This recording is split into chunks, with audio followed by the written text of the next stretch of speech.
ಚಿತ್ರಾನ್ನ, ಪುಳಿಯೋಗರೆ, ವಾಂಗಿಬಾತ್ ತಿಂದು ಬೇಜಾರಾಗಿದ್ರೆ ಈ ಪುಡಿಯನ್ನ ಟ್ರೈ ಮಾಡಿ. ಹಾಯ್, ಎಲ್ರಿಗೂ ನಮಸ್ಕಾರ. ಆಗ ಅಡಿಗೆ ಮನೆಗೆ ಸ್ವಾಗತ. ಬೆಳಿಗ್ಗೆ ಎದ್ರೆ ಏನಪ್ಪ ತಿಂಡಿ ಮಾಡೋದು ಅಂತ ಯೋಚನೆ ಮಾಡ್ತಾ ಇದ್ದೀವಿ. ಇವತ್ತೊಂದು ಈಸಿಯಾಗಿ ಕ್ವಿಕ್ಕಾಗಿ ಒಂದು ಬ್ರೇಕ್ಫಾಸ್ಟ್ ರೆಸಿಪಿ ಮಾಡ್ತಾ ಇದೀವಿ. ಇದು ಬೆಳಿಗ್ಗೆ ತಿಂಡಿಗೆ, ಮಧ್ಯಾಹ್ನ ಲಂಚ್ ಬಾಕ್ಸ್ಗೆ ತುಂಬಾ ಚೆನ್ನಾಗಿರುತ್ತೆ. ಬನ್ನಿ ಏನ್ ಮಾಡೋದು ಅಂತ ಮುಂದೆ ವಿಡಿಯೋದಲ್ಲಿ ನೋಡೋಣ. ಈ ವಿಡಿಯೋ ಇಷ್ಟ ಆದ್ರೆ ನಿಮ್ಮ ಫ್ಯಾಮಿಲಿ ಫ್ರೆಂಡ್ಸ್ಗೆ ಶೇರ್ ಮಾಡಿ. ನಮ್ಮ ಚಾನೆಲ್ ನ ಸಬ್ಸ್ಕ್ರೈಬ್ ಮಾಡೋದು ಮರಿಬೇಡಿ. ಮೊದಲಿಗೆ ಒಂದು ಪುಡಿನ ರೆಡಿ ಮಾಡ್ಕೊಬಿಡೋಣ. ಇವಾಗ ಏನೇನು ಹಾಕೊಂತ ಇದ್ದೀರಾ?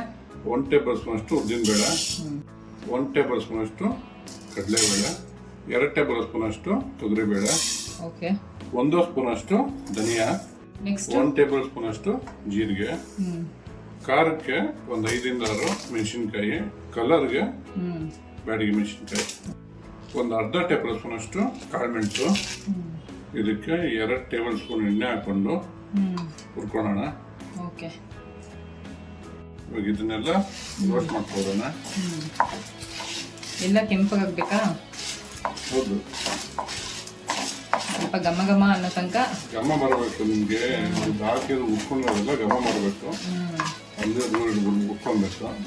ಇದಕ್ಕೆ ಇನ್ನೊಂದು 2 ಪದಾರ್ಥ ಸೇರಿಸ್ಬೇಕು. ಇದು ಸ್ವಲ್ಪ ಕೆಂಪಾಗಿ ಆಮೇಲೆ ಸೇರಿಸ್ಕೊಳ್ಳೋಣ. ಅದನ್ನ ಇದು ಸ್ವಲ್ಪ ಫ್ರೈ ಆದ್ಮೇಲೆ ಕಟ್ ಮಾಡಿ ಇಟ್ಕೊಂಡಿರೋ ಕೊಬ್ಬರಿ, ಒಂದು ಚಿಕ್ಕ ನಿಂಬೆಹಣ್ಣು ಗಾತ್ರದಷ್ಟು ಹುಣಸೆಹಣ್ಣು, ಇದನ್ನು ಇದ್ರ ಜೊತೆ ಹಾಕೊಂಡು ಫ್ರೈ ಮಾಡ್ಕೊಂಡ್ಬರೋಣ. ನೋಡಿ, ಎಲ್ಲ ಇವಾಗ ಉಟ್ಕೊಂಡಾಗಿದೆ. ಇವಾಗ ಸ್ಟವ್ ಆಫ್ ಮಾಡ್ಬಿಡೋಣ. ಇದು ತಣ್ಣಗಾಗಬೇಕು.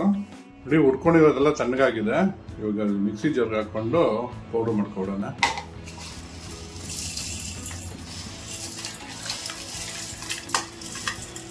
ಅಡಿಗೆ ಪುಡಿ ಮಾಡ್ಕೊಂಡ್ರ ನೋಡಿ, ಈ ಥರ ಪುಡಿ ಮಾಡಿ ಇಟ್ಕೋಬೇಕು.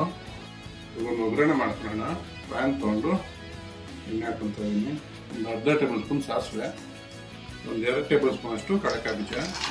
ಕಡಲೆಕಾಯಿ ಬೀಜನ ಸ್ವಲ್ಪ ಕೆಂಪಗೆ ಫ್ರೈ ಮಾಡ್ಕೋಬೇಕು. ನೋಡಿ, ಕಡಲೆಕಾಯಿ ಬೀಜ ಎಲ್ಲ ಕೆಂಪಾಗಿದೆ. ಕರಿಬೇವು ಹಾಕೊಳ್ಳೋಣ, 2 ಮೆಣಸಿನ್ಕಾಯಿ, ಆಮೇಲೆ ನೆಕ್ಸ್ಟ್ ಏನು ಹಾಕೊಳ್ಳೋಣ? ಅರ್ಶಿನ ಹಾಕೊಳ್ಳಿ. ಯಾರು ಅಡುಗೆ ಅನ್ನೋದು ಒಂದು ಅರ್ಧ ಟೇಬಲ್ ಸ್ಪೂನ್ ಅರ್ಶಿನ. ಇಲ್ಲಿ ನಮ್ಮ ಒಗ್ಗರಣೆ ರೆಡಿ ಆಗಿದೆ. ಇವಾಗ ಸ್ಟವ್ ಆಫ್ ಮಾಡ್ಬಿಡೋಣ.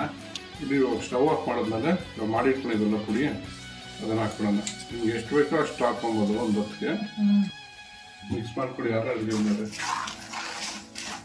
ನೀವು ಒಂದು ಇಂಗ್ರೀಡಿಯೆಂಟ್ ಮಾಡ್ಬಿಟ್ಟಿದ್ದೀರಾ. ಉಪ್ಪು ಹಾಕ್ಬೇಕು. ಹಾಕ್ಬೇಕು. ಈಗ ರುಚಿಗೆ ತಕ್ಕಷ್ಟು ಉಪ್ಪು ಹಾಕೋಣ.